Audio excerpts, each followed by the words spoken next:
ready. Mr. Speaker, I thank you for giving me this opportunity to say a few words on the governor's address this forenoon.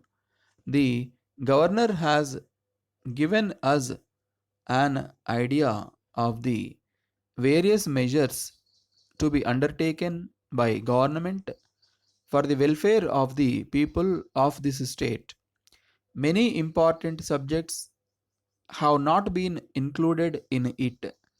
Nevertheless, it contains information about a few schemes.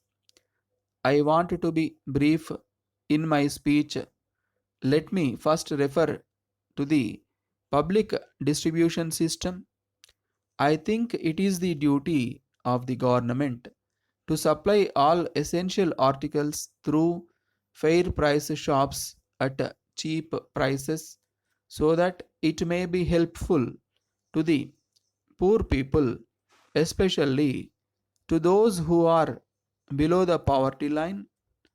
No doubt, the rich people can pay higher prices for these articles in the open market, but the poor people are now put to lot of difficulties.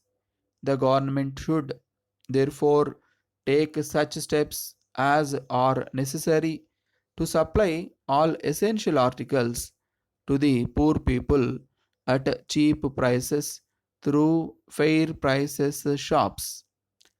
I am glad to know of the schemes introduced for the welfare of the Adi Dravidars.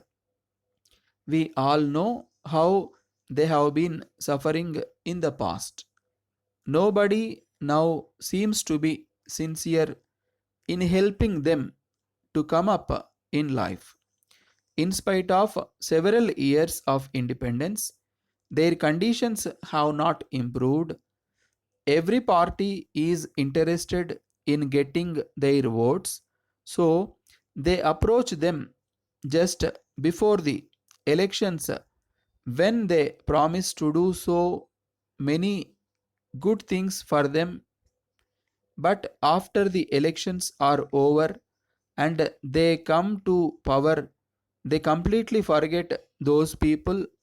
I am sorry, that has been the practice for so long. This state of affairs should not continue. I would now like to refer to the lack of coordination among the various departments of the government. There is the Public Works Department, the Highways Department, and the Electricity Department. For carrying out their respective works, each department digs the roads for laying pipes, cables, etc.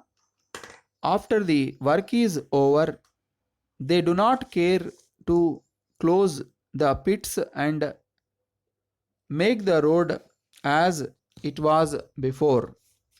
So, the public and the users of vehicles are put to lot of trouble.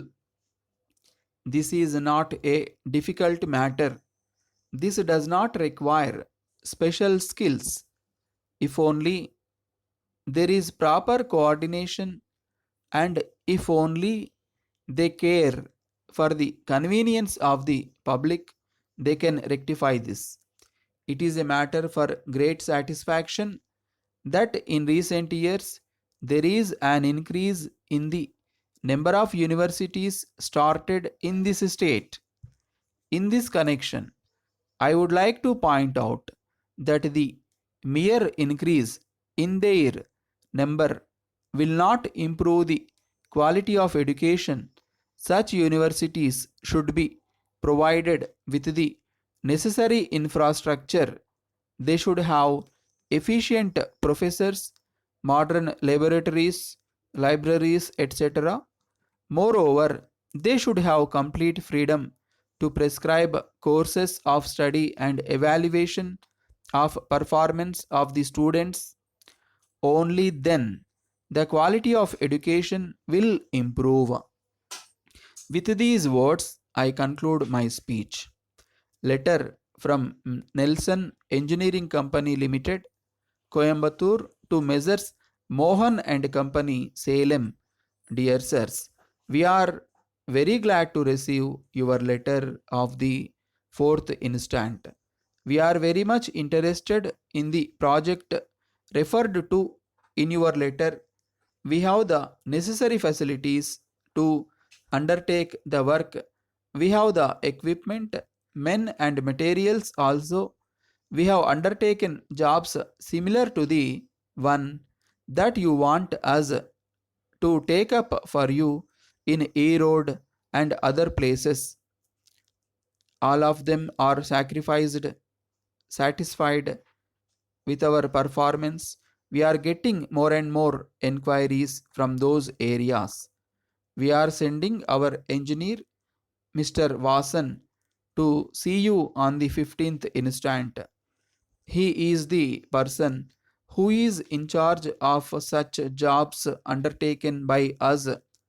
He will be in a position to answer any points that you may like to raise in this connection.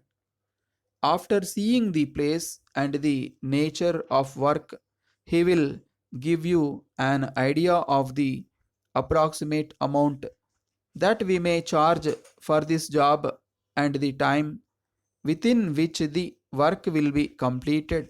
He will offer any advice on any matter if you want. We assure you of our best services. Yours faithfully,